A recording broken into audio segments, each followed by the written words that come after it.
Começando de novo porque há algo muito errado ali. Então, meninas, entrem novamente.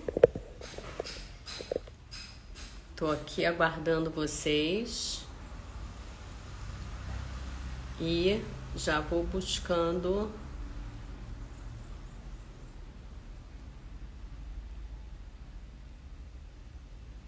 a caixa de primeiros socorros. Ok.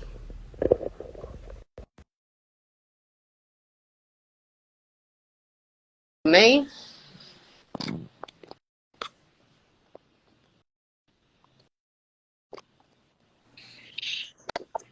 Caiu, foi, Bel? Eu acho que tudo. Eu saí, fechei e comecei de novo. Tá bom. Porque a Paty também travou. Agora eu não tô vendo a Paty ainda aqui. Ficamos nós duas e fiquei eu sozinha e você saiu. Não sei o que aconteceu. Coisas da internet. Bom, caixa de primeiros socorros, né? Onde, na verdade, a ideia dessa live de hoje é da gente buscando recursos nas crises que são naturais ao longo dos casamentos, mas eu acho que podemos até ampliar, se as pessoas tiverem questões, sobre as crises que acontecem ao longo da nossa vida, né? Que, na verdade, é uma forma que a gente vai buscar da gente encontrar saídas possíveis e produtivas. Oi, Paty. Oi, Nós somos um quarteto, hoje a Olivia não vai estar presente, somos um quarteto à base de diálogos que temos a intenção e o desejo de trocar as nossas experiências pessoais e profissionais. Somos 4, 2 da área da saúde, da psicologia, a Patrícia Pires e eu, Mônica Lobo, Bebel Montenegro, da área de finanças, e ela trabalha com planejamento financeiro, e a Olivia Furtz, que é advogada e que trabalha com solução de consensos e divórcios e direito de família, buscando a conciliação não é conciliação, buscando a solução sem conflito, uma solução que não implique em judicializar situações que acontecem o tempo todo. Nós 3 lidamos com conflitos o tempo todo. E eu queria começar essa live trazendo o filme que ganhou o Oscar do melhor documentário, que se chama The Elephant Whispers.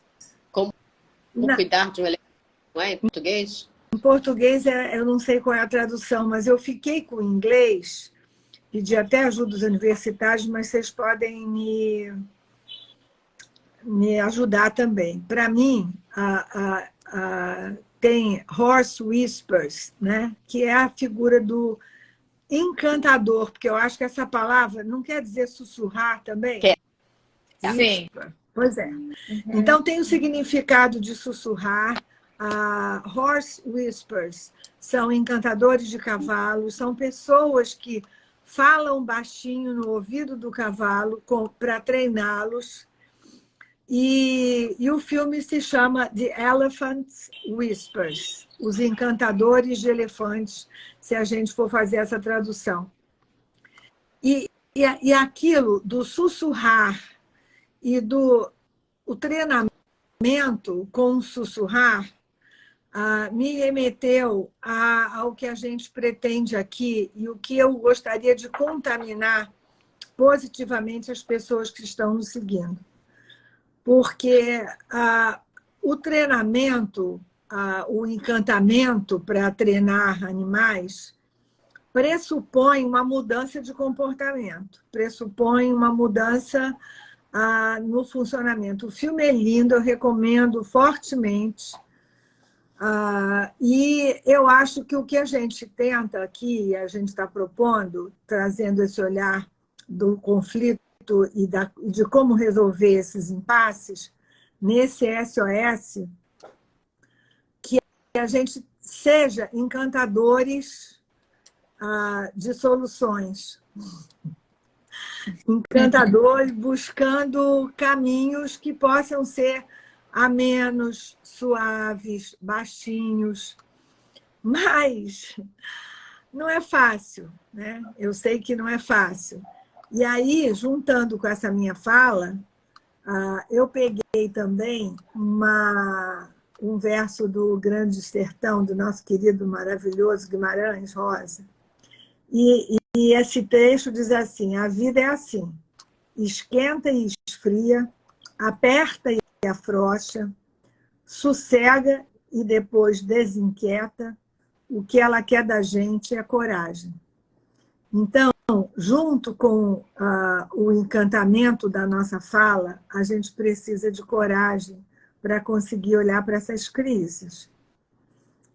E aí, com essa bola no campo, eu queria ouvir vocês que remédios, né? Eu acho que eu estou tentando trazer a coragem como um remédio, estou tentando trazer o sussurro no sentido do encantamento, da suavidade da forma, para a gente enfrentar as crises, porque eu estou vendo cada vez mais no meu consultório casais que ficaram casados muito tempo e que estão, dependendo do momento do ciclo vital, não conseguem superar essas crises e vêm com muito sofrimento. Então, eu queria falar desse tema hoje, mas queria ouvir vocês. Quer falar antes, Paty? Não. Não?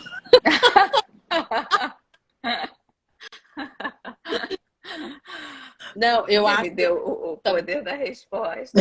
Bom dia. Não, tudo bem. Vamos lá. Você foi falando, Mônica, e quando você falou caminhos suaves, baixinhos, e eu fui pensando nessa dificuldade de você manter o suave e o baixinho, né?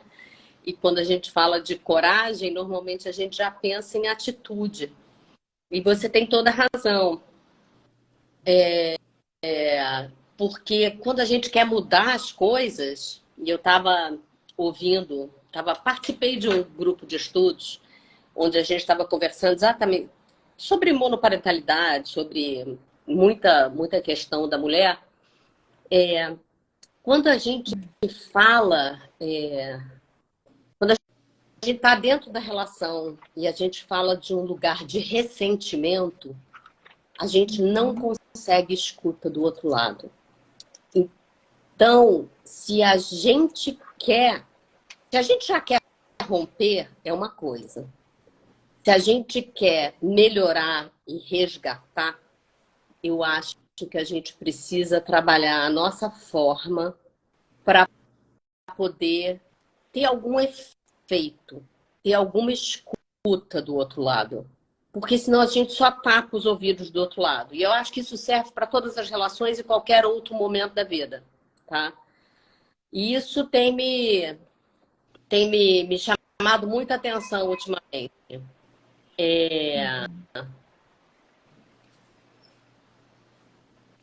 Eu não sei nem o que te dizer. Claro, eu vim cheia de pensamentos, assim, né? Não, claro, finanças influencia. Finanças facilitam o casamento permanecer, né? Que é verdade, a gente se distrai enquanto a vida está abundante. Tá lá, ninguém está prestando atenção em muita coisa. Tá divertido, tá bem. E também as crises financeiras vêm e trazem problemas. Mas você já começou tão no ponto que não importa muito o que está causando. Como a gente lida com isso. Pode ser qualquer coisa que esteja causando. Pode ser a saída dos filhos de casa, pode ser, e eu vejo muito isso em casais amigos e em geral, que vem no meu escritório, assim, às vezes a finança até, ou, ou as coisas, momentos de vida diferentes, sabe? Um tá mais para se aposentar já, o outro ainda tá super ativo e querendo descobrir mais e etc. Então, não sei. Entrego a bola para vocês de volta, Patrícia. Ela é toda tua. Eu só. Deixa eu pegar um pouquinho enquanto a Patrícia respira, porque eu cheguei com tanta sede ao pote que botei em você. Não, assim. Não, Eu já respirei, mas pode, mas se for não, por é mim, porque pode ir. eu acho que, na verdade, a ideia é da gente montar uma caixinha de primeiros socorros para a gente poder lidar com isso que você está falando, que pode vir por conta do dinheiro, pode vir por conta da saída dos filhos de casa, pode vir por conta do nascimento dos filhos, né? E você falou uma coisa, Bel, que eu acho quando você falou assim, se já não tem mais jeito, só que eu acho que quando não tem mais jeito uma relação, antes de não ter mais jeito, muita coisa aconteceu antes. Então, é para esse muita coisa que vai acontecer antes, para não chegar no momento que não tem mais jeito, que eu queria a ajuda de vocês para a gente fazer uma caixinha de primeiros socorros para situações do cotidiano que nos atordoam e que fazem com que a gente esqueça do propósito quando a gente encontra com um parceiro, aonde que a gente vai querer chegar com ele quando a gente for envelhecendo junto, crescendo junto e como. Porque é uma coisa que cada vez mais a gente entra no automático, eu acho que tem uma facilidade hoje em dia, porque ninguém tem que ficar casado para sempre, eu acho isso que é positivo, né? Porque os casais têm uma necessidade de que o casamento funcione, mas às vezes também fica meio fast food, fica meio descartável. Não está bom, não está atendendo todas as minhas necessidades, estou fora, estou saindo. Sim. Fala, Bom, Paty. respirei. Na verdade, eu cheguei aqui hoje meio, minha vida está corrida, então realmente cheguei de supetão. Aí eu não, mais agora, com mais calma, pensando, eu achei esse título e essa sua ideia, Mônica, maravilhosa e linda o nome, né? Caixinha de primeiros socorros, né? A gente ter, peraí, eu tô precisando de um socorro aqui no meu casamento, deixa eu ver qual é o remédio aqui que vai curar esse machucado nesse momento, né? Às vezes é um analgésico, às vezes é só um band-aid, às vezes é um metiolate. E eu fiquei pensando sobre isso e também sobre o que a Bebel falou. E aí eu acho que eu vou falar de 2 casamentos, tá? Para quem está iniciando, né? Se eu pudesse dar um conselho, uma dica, é sobre a questão do ressentimento. Não deixem ir para um lugar de ressentimento, porque ressentimento é ressentir, né? Você sentir de novo, continuar sentindo. Então, doeu, machucou, aparem as arestas, né? Senta para conversar, senta para entender, por mais difícil que seja, a gente tem muita dificuldade muitas vezes de encontro, né? Pessoal, isso que você fez eu não gostei, me machucou, e porque senão vai acontecer de novo, e aí vai bater num lugar que já está machucado. Então, né, nessa caixinha, tentar não chegar no lugar do ressentimento. Para quem eu acho que são jovens casais, ou ainda não precisa ser jovem casais, mas se não chegaram ainda nesse lugar, se policiar para não, né, para alguma coisa que machucou, uma mágoa, não virar um ressentimento, que aí eu acho bem mais difícil se libertar disso. A outra coisa que eu sempre falo é sobre o autoconhecimento. uma pessoa que está casada há muitos anos, ela pode ter mudado, né? Ela pode ter mudado. Antes eu gostava de comer feijão todo dia e hoje eu gosto de comer macarrão. E você não comunicou o outro aquela sua mudança. Então, se observar para entender, eu mudei, ele sabe que eu mudei, ou ela sabe, porque se as brigas às vezes podem estar indo por uma falta de comunicação, de você não, né? Ah, mas é óbvio. E aí eu vou para aquele óbvio precisa ser dito. Não, para o outro às vezes não é óbvio. Então, não se esconderem acreditando que o outro sabe de algo e que, né, da comunicação. Não, fale. Se você não fazer menos suposições. Ah, a gente está junto há tanto tempo, ele sabe como eu sou. Não. E outra coisa que eu pensei aqui nessa caixinha de primeiros socorros é você ir com uma pergunta. E essa pergunta não seria na hora da briga, seria quando está tudo bem. Do tipo, tem algo que eu faço na nossa relação que te incomoda? Faz essa pergunta e esperar que a pessoa seja honesta, né? Se ela dizer não, acreditar, ok. De tempos em tempos, fazer essa pergunta. Às vezes, quando a relação tá, né? Você tá sentindo o outro meio afastado, a vida sexual tá ruim, você não sabe o que é, às vezes você fica, né, confabulando, fica fazendo mil coisas. Tá acontecendo alguma coisa? Tem alguma coisa que eu tô fazendo que tá te incomodando? E aí talvez a pessoa, ela não vai falar diretamente, mas se você vier nesse lugar e não no momento bélico, melhore, né? Se consiga ir para um outro lugar. E só mais uma que eu pensei aqui é sair do lugar de vítima. Porque se alguma coisa te machucou e te doeu e você está sempre ali, mas ele fez isso, ela fez aquilo, dentro da relação, isso vai caminhar para o ressentimento, né? E entender a sua responsabilidade por aquilo, até de não ter comunicado. Ele fez de novo, ela fez de novo, não ter comunicado que aquilo te machucou, então a pessoa não sabia, porque você achou que era o óbvio. Foram esses remedinhos, né, que eu pensei para deixar nessa caixinha de primeiros socorros. Bel. Eu tô aqui quicando, porque eu lembrei de um remedinho também. A gente falou na vez passada, na última live, de um podcast, que é aquele... Como é que era o nome, hein? Óbvios. Rádio Novelo. Era da Rádio Novelo, mas era...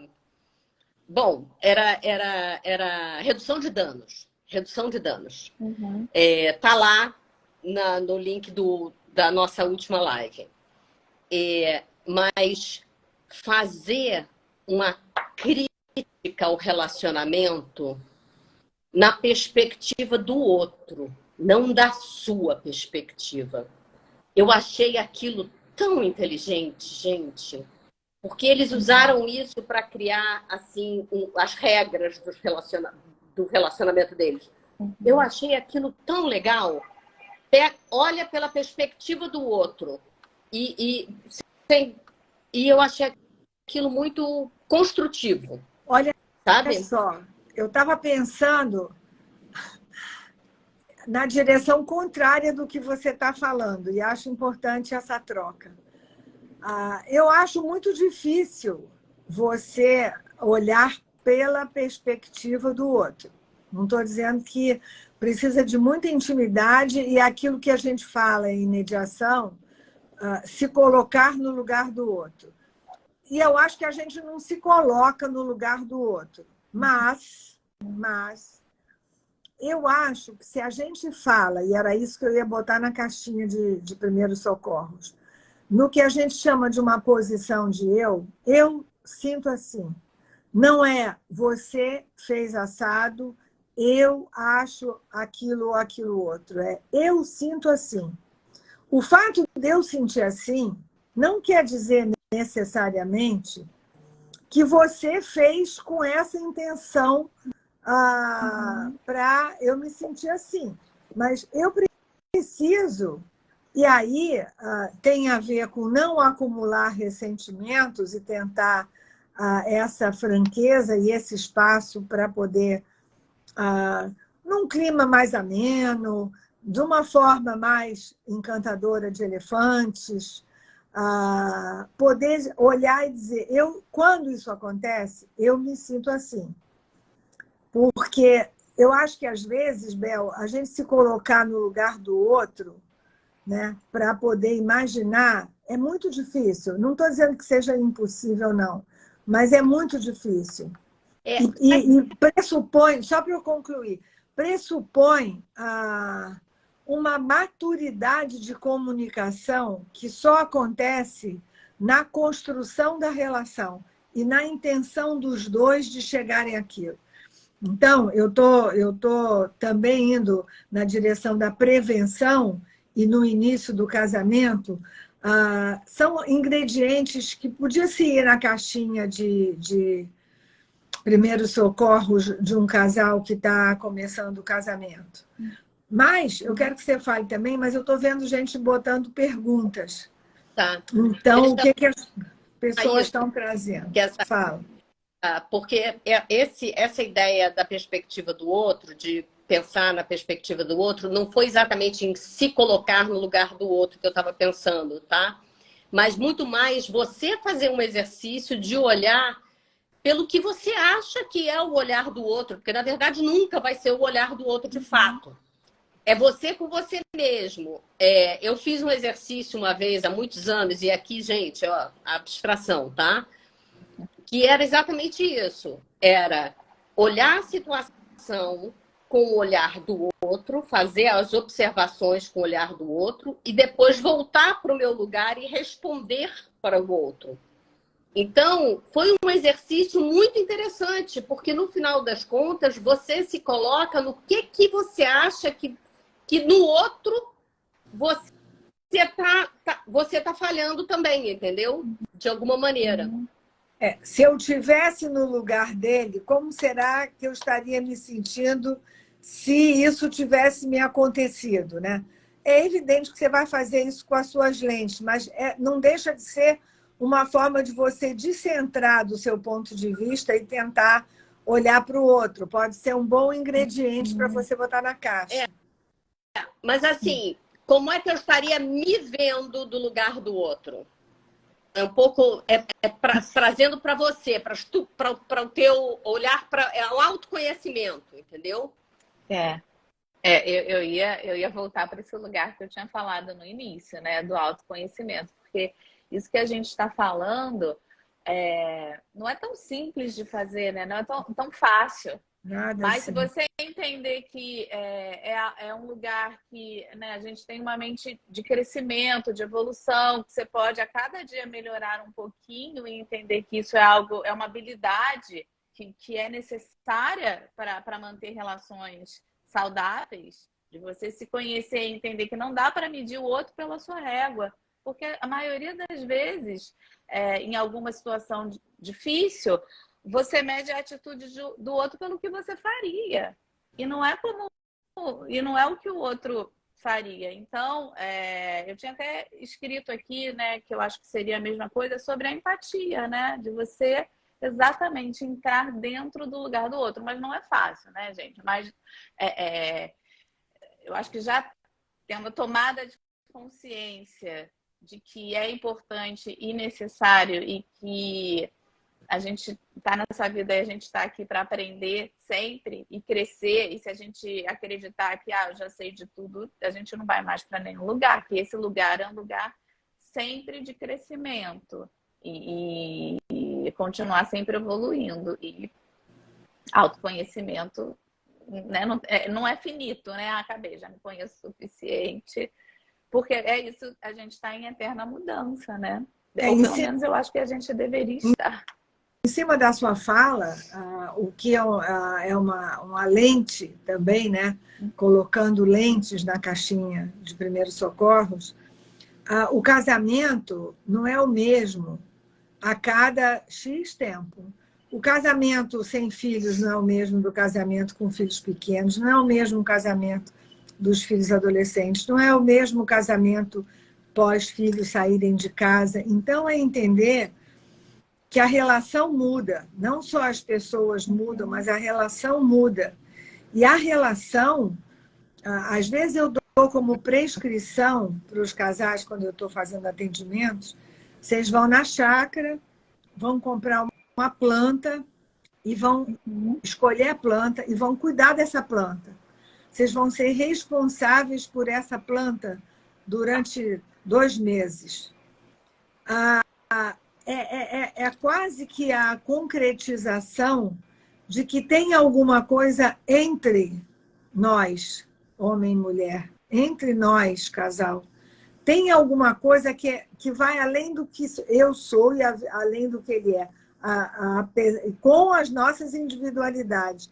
Então, esse entre é que é preciso botar água nesse entre, botar adubo nesse entre, entender que tem alguma coisa que é de ambos, mas que tem ingredientes dos dois ali, tem necessidades dos dois. Então, entender que isso vai mudando, né? Às vezes, uma planta, em cima dessa metáfora, tem que ser podada, tem que ser retirada, tem que mexer na terra, tem que botar adubo.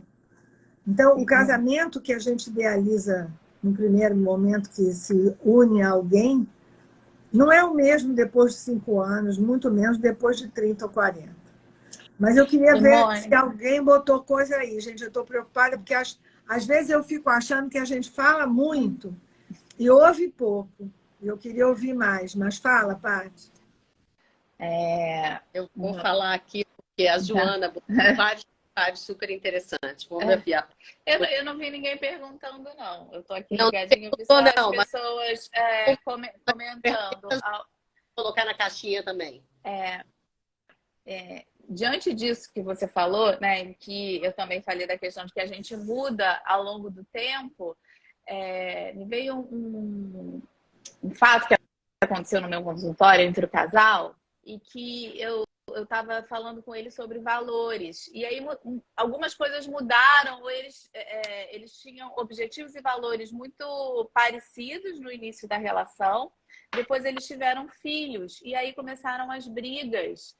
E aí eu fui tentar ajudá-los a entender o porquê das brigas. E quando eu vi que eles tinham... Qual era o valor principal deles? Era a família. Os dois tinham isso muito forte. Só que para ele, e aí vai das lentes familiares dele, a ser, né, um bom pai era ser um bom provedor. Ela dá as melhores escolas, as melhores experiências. Então, ele estava lá trabalhando muito pela família.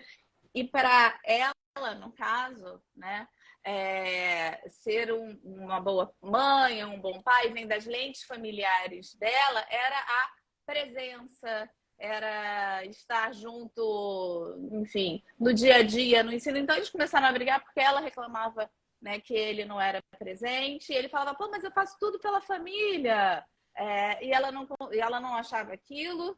E ele não entendia por que ela não achava aquilo. E aí, quando a gente foi entender sobre valores, e ele via aquilo como um valor muito importante, e ela via outro, mas os dois tinham valores de família em comum, eles conseguiram se colocar um no lugar do outro, entender de onde cada um veio e tentar chegar num equilíbrio e sair do lugar bélico e de cobrança e de vitimismo também. Então, mas certamente, Paty, a gente está falando, você está falando dos valores das famílias de origem e das consequências na parentalidade de cada um. Mas essa parentalidade só entrou nessa rota de colisão porque, de alguma forma, abandonaram o casal. Porque a gente pode compor lentes diferentes se a gente rega e se a gente tem uma base, como eu digo, da pirâmide, que é o conjugal. Esse é um risco e é um cuidado também para botar na caixinha, um remédio, na hora que você amplia os seus papéis dentro da família, uma coisa é você ser casal, homem e mulher. Aí você acumula, eu sou casal e agora eu também sou mãe e pai. Aí você acumula, eu sou casal, mas agora eu também tenho que cuidar da minha mãe, que está adoecida, senil, etc, etc. Ou eu estou casal, mas virei provedora quando, na verdade, ele perdeu o emprego. Então, isso tudo é o que eu chamo do turbilhão, quando eu fiz a chamada da live, e que é importante que os casais vão entendendo em que nível um está atrapalhando o outro nível. Porque, às vezes, a gente acerta o par parental e o casal some, morre. Exatamente. Fala, Bel. Algumas observações. Eu queria falar... Tem 2 perguntas e as observações da Joana Figueira de Mello. A Joana fez 2 observações que eu achei bem legais. Eu trouxe 3 ferramentas que eu acho bem legais.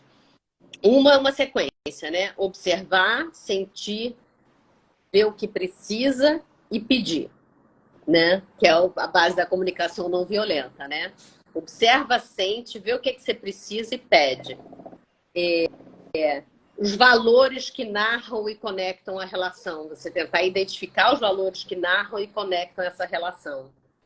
E tomar como princípio a boa-fé. Estão todos buscando o melhor, ainda que com palavras e atitudes cruzadas. Então, isso evita muito a escalada do conflito. Porque quando a pessoa erra, escolhe uma palavra errada ou machuca o outro relevar, sabendo que aquilo não foi feito só para machucar, que o outro também está tentando encontrar esse princípio da boa-fé. Estamos tentando, ou mesmo que tentou, me machucou, foi de propósito, mas a gente está num momento ruim, vamos relevar, vamos seguir adiante, não ficar nessa escalada, é super importante. Então, foram essas observações da Joana. E a gente tem 2 perguntas. Uma, eu não vou saber de quem agora, desculpa, eu não anotei. É o que fazer. Vou trazer as 2, tá? Para vocês responderem.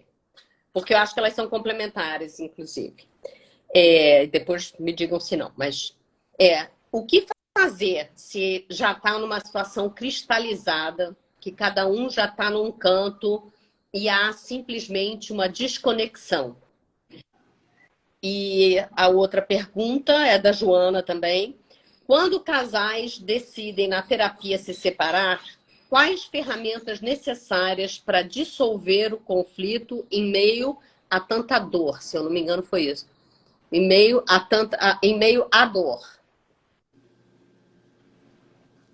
São essas 2 perguntas. Eu vou começar pela segunda, posso? Depois a Patrícia também complementa a minha. Pensando bem rapidinho nessa segunda pergunta, quando se separar, que ferramentas em meio à dor, eu acho que uma das ferramentas é resgatar a história que passou, a história dos dois. Né? Tem aquele filme História de um Casamento, que até as advogadas, no meu ponto de vista, acabam estimulando a separação, que quando eles começam a se conectar com a história da vida deles, muda muito a lente. E o final do filme é um final muito lindo, que ele está em pé e ela vai se despedir lá, já morando, eu acho que até com o namorado, ou pelo menos com o filho, e ela faz alguma coisa no paletó dele, como se ela tivesse tirado um fiapo de linha, ou alguma coisa assim, num gesto amoroso. E assim, e a sensação, pelo menos que eu fiquei como público, poxa, precisava ter chegado aonde eles chegaram, eles tinham muita coisa.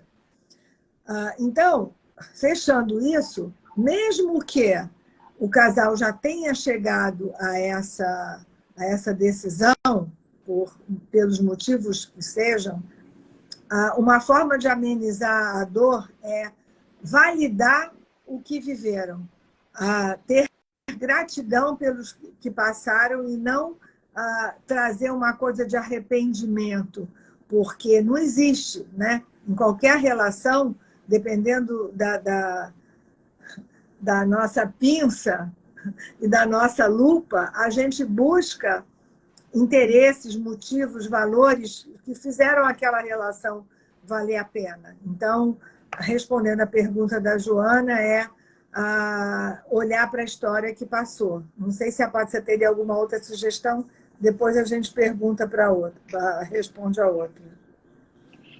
Não, eu pensei aqui né? Porque eu penso que na maioria das separações, o casal, eles geralmente estão em lugares bem diferentes emocionais, num primeiro momento. E, às vezes, um deles vai ter um pouco mais de dificuldade de olhar para esse lugar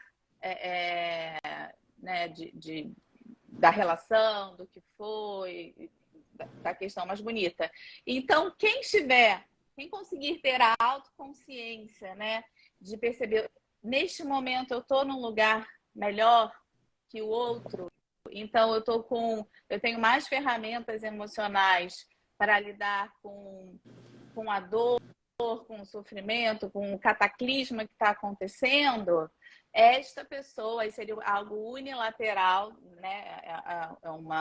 A minha dica, se você conseguir ver isso, ou se você for essa pessoa, de você ter compaixão ali. Óbvio que a dor dos dois lados, não é minimizar, um está bem e o outro está ruim. Vocês estão sofrendo por razões diferentes.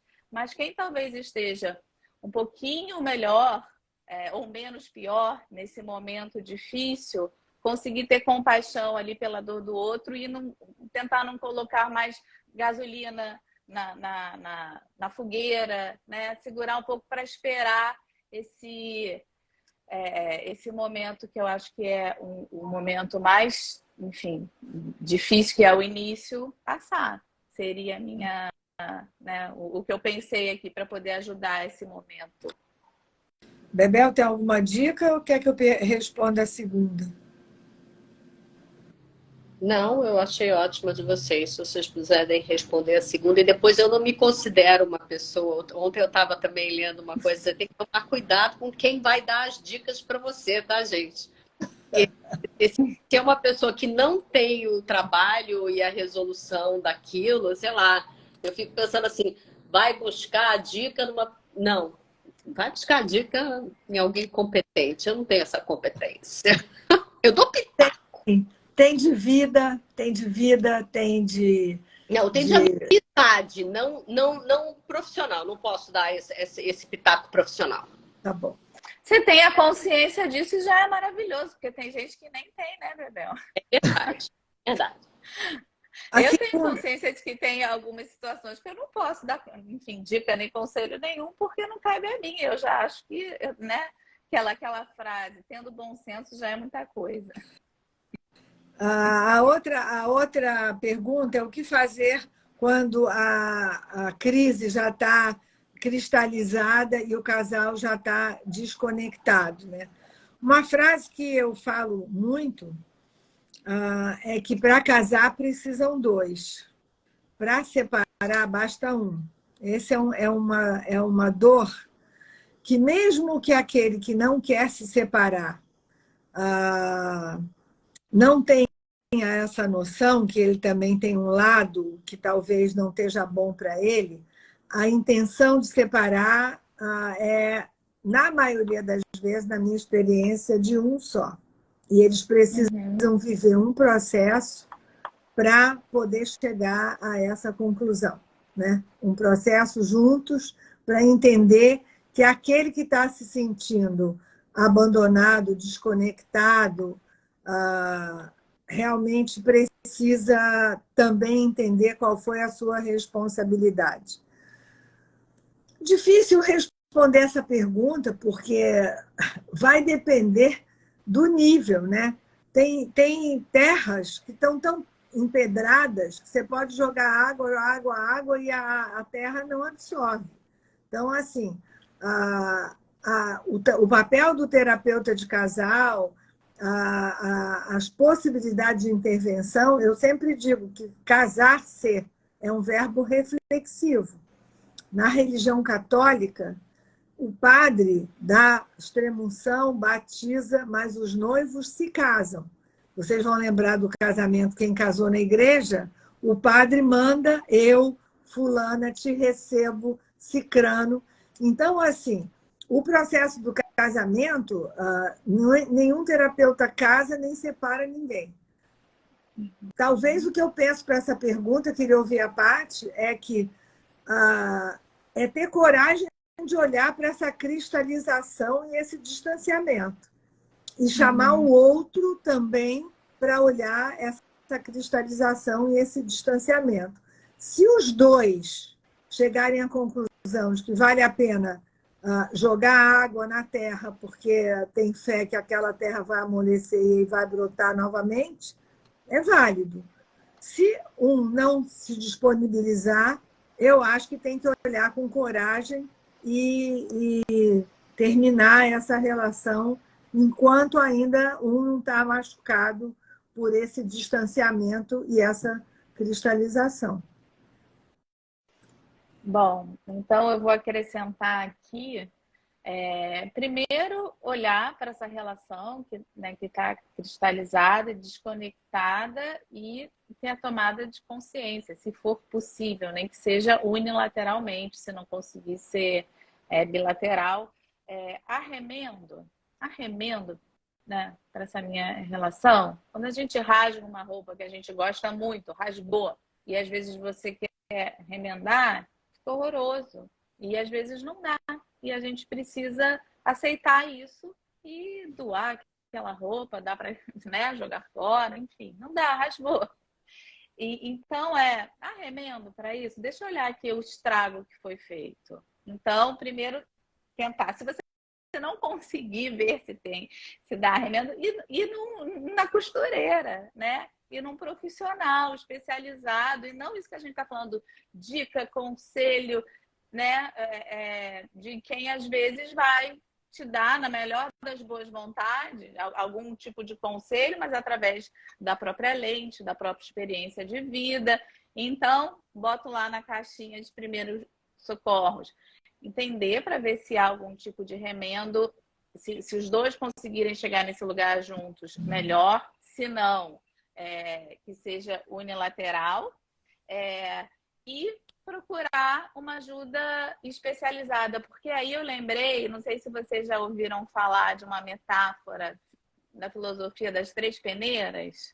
Sempre que alguém vier te criticar ou te dar um conselho, você precisa passar por três peneiras, que essa pessoa é uma referência nisso que ela está me falando, me aconselhando ou me criticando. Essa pessoa, ela está falando isso para o meu bem? Ela tem uma boa intenção com isso que ela está me dizendo? E a terceira, eu acho que eu esqueci a terceira, se ela é uma referência naquilo, se ela tem boa vontade, tem uma boa intenção naquilo que ela está dizendo.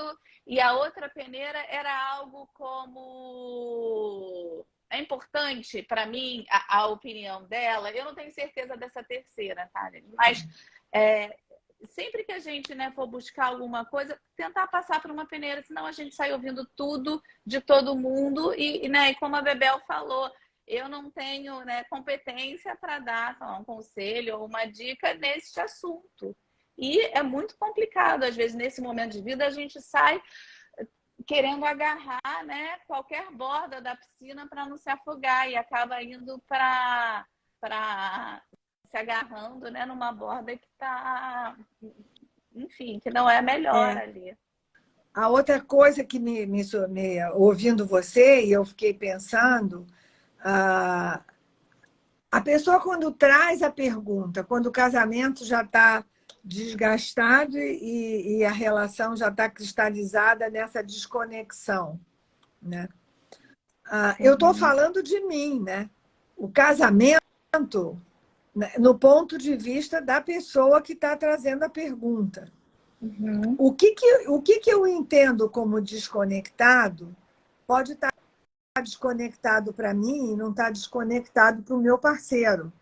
Para o meu parceiro, pode estar num modo, sei lá, no modo avião ou no modo não de montanha-russa, como eu estou falando aqui do papel nosso de mulher, que tem uma coisa mais romântica, mais frio na barriga, e para mim está com uma sensação de desconexão. Então, de novo, eu acho que eu preciso olhar para mim e dizer por que eu estou sentindo isso e como que eu posso compartilhar com o meu par para ver como ele está sentindo. Será que ele também está sentindo essa desconexão?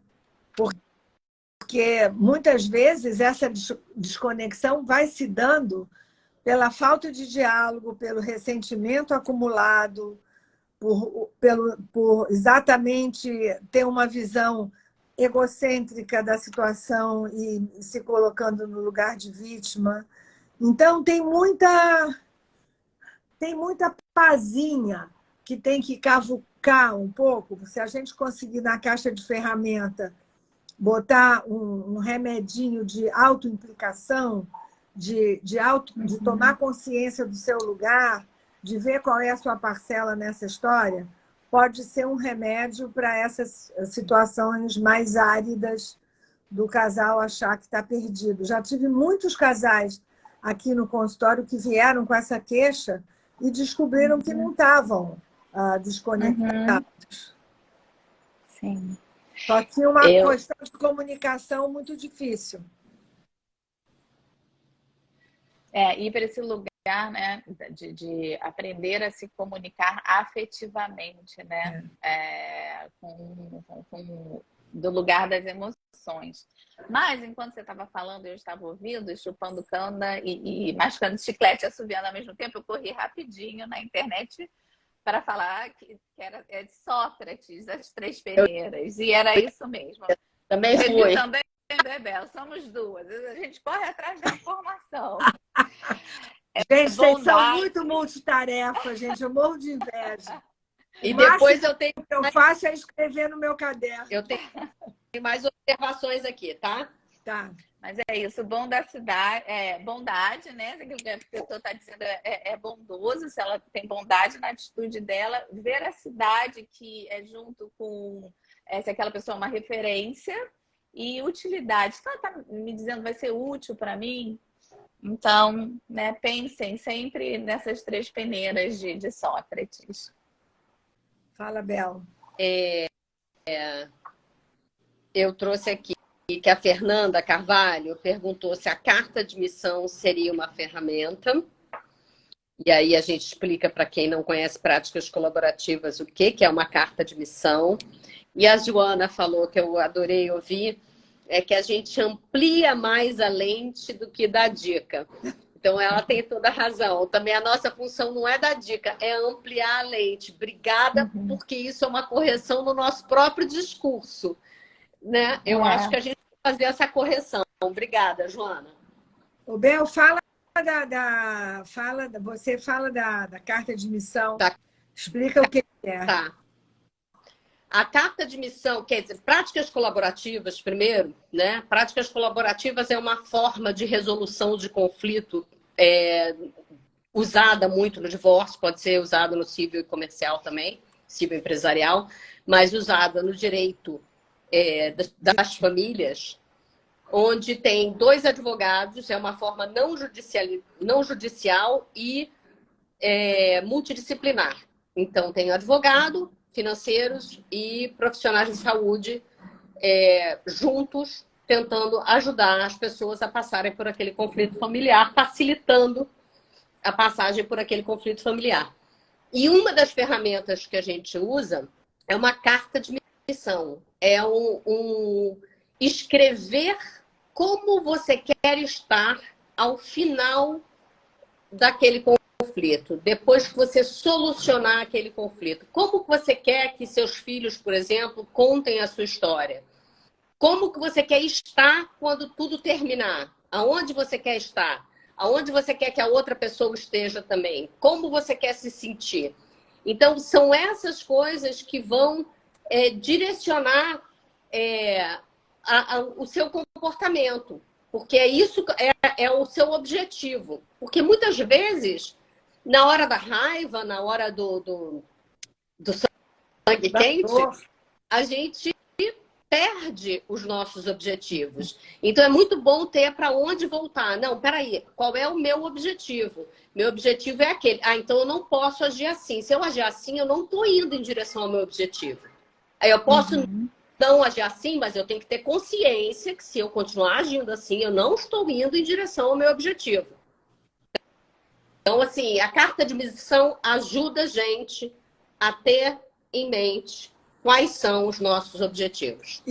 E retomar a rota quando a gente está, como você falou, quando a gente está saindo da rota. E essa carta de missão, idealmente, deve ser escrita por ambos, que cada um possa, de alguma maneira, levantar quais são os aspectos e como se fosse assim um ritual, um compromisso mútuo.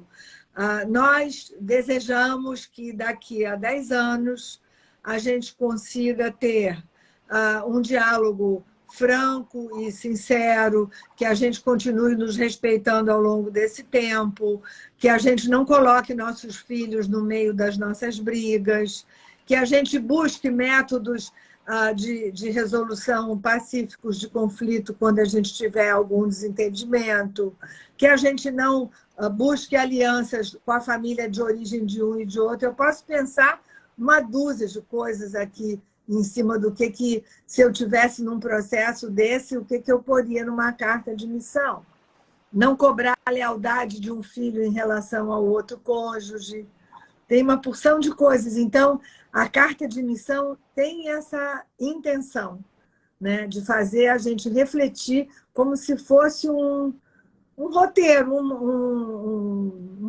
como é que quando a gente vai viajar, como é que chama isso? Me fugiu agora a palavra. Um roteiro? Um roteiro, um planejamento, né? Um roteiro de como eu quero atravessar aí essa etapa emocional da minha vida, né? Emocional, financeira e legal. Olha, a outra pessoa falou aqui, que eu não sei se foi quem falou de início, que é a Ceci.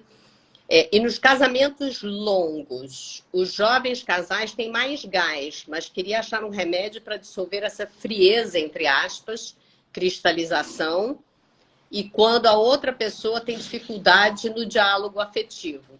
E a Ceci também agradece por a gente ampliar as lentes dela. Obrigada por ouvir a gente, Ceci. E obrigada também por esse feedback, que é muito importante, que é o que a gente está querendo fazer aqui.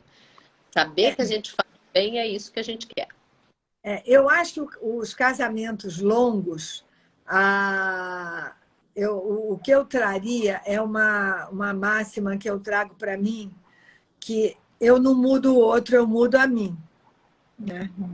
Então, assim, o casamento longo, evidentemente, eu estou numa vibe de ficar lendo a Ana Cláudia Arantes e pensando no envelhecimento.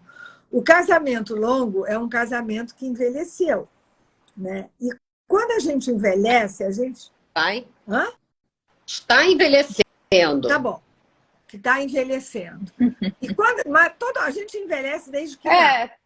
Mas assim, quando a gente está mais próximo, né, que o casamento longo e a perda física vão acontecendo mais ou menos concomitantes, eu preciso entender que eu tenho que, da mesma maneira que eu tenho que cuidar da minha pele, que eu tenho que cuidar dos meus exames regulares, que eu tenho que cuidar dos meus exercícios, eu tenho que, na medida do possível, mesmo que o meu parceiro seja uma pessoa mais resistente a esse tipo de mudança e mais acomodado, que é comum, e não está nem aí para essa mudança, o que eu posso fazer? Né? O que eu posso mudar em mim que vai provocar necessariamente uma mudança no outro? E que, assim, eu acho que também, outro dia eu estava ouvindo a idealização do casamento romântico que teve início no século passado.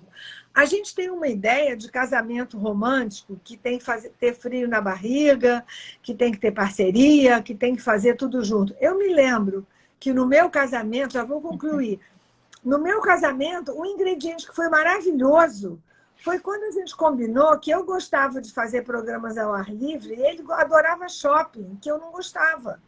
Então, a gente estabelecia um momento onde eu ia me alimentar das coisas que eram necessárias para mim e ele ia se alimentar das galerias, das lojas de móveis, até de comprar roupa para mim, que era ótimo, mas que eu não tinha essa paciência toda. E a gente se encontrava de noite para jantar e ir ao cinema. Então, trabalhar essa individualidade sem essa coisa idealizada de que o amor tem que ter essa felizes para sempre. Eu ouvi uma vez o Pondé falando, essa idealização do amor romântico é engraçado. Todos acabam no felizes para sempre, você nunca vê o que aconteceu depois, ou então eles morrem, porque, né? Então a gente nunca sabe o que aconteceu depois. Então não existe esse amor romântico, na verdade, a gente nunca ouviu a história dele realizado. No dia a dia, na rotina, a gente não tem essa história contada. Melhor o Vinícius de Moraes, que seja eterno enquanto dure. Pois é. Agora, tem uma outra coisa que me incomoda um pouco, e me incomoda porque me incomoda, não tem nada contra, é só me incomoda para me fazer pensar. Hoje em dia a gente vive muito mais tempo, então os casamentos tendem a durar muito mais, né? Ou não. Ou não, exatamente. Quer dizer, a questão é, se você se casou lá com 30 anos, hoje em dia as pessoas casam com 40 anos, ou sei lá, seu primeiro casamento foi o primeiro e único. Então, você, sei lá, você vai ficar casado até o final da sua vida? E aquela coisa do envelhecer junto, a ideia de envelhecer junto, um cuidar do outro, todas essas coisas estão mudando muito também, né? Então, não sei. Eu trouxe isso porque me incomoda um pouco essa coisa de dizer que é natural, entendeu? As pessoas se separarem, porque afinal de contas não estava previsto ficar tanto tempo junto. Não sei. Não, eu acho que dá muito trabalho ficar casado muito tempo junto. Dá muito trabalho, vou dar um depoimento pessoal, dá muito trabalho, muito trabalho. Mas vale muito a pena também, se a gente consegue acertar esse passo e ter um parceiro de vida para criar filho, para envelhecer junto, para poder ter os amigos, lembrar da história, lembrar do passado. Então, agora, tem que vale a pena, porque não é a qualquer preço, porque não tem essa condição. Gente, eu estou preocupada com a hora, a gente já está... A gente passou. Vou fazer só mais essa comentarina. Independentemente dos temperamentos de cada um, o que importa é que haja interesse em estar juntos. Eu acho que é isso aí mesmo. É a vontade de se manter. É isso. Perfeito, perfeito. Bom, menina, muito obrigada. Por favor, curtam, divulguem, vai ficar gravado. Todas as nossas lives estão no YouTube. Se vocês forem no YouTube procurarem Base de Áudio, vocês vão achar. Se quiserem rever, se quiserem passar para alguém que acha que pode ajudar, porque essa é a nossa intenção, que esse nosso pensar publicamente possa ajudar as pessoas que, de alguma maneira, não têm acesso nos nossos consultórios. Beijo. É isso. É isso, gente. Eu ia fazer um resumo aqui, que eu anotei todos, mas ficam as ferramentas aí. Assistam a live e façam as anotações de vocês. Super beijo para todo mundo. Fernanda, obrigada. Obrigada. Pelo comentário. Obrigada. Todo mundo aqui agradecendo. Obrigada, gente. E, Joana, um beijo. Vou ampliar minhas lentes hoje também, Joana. Beijos. Beijo, tchau. Tchau.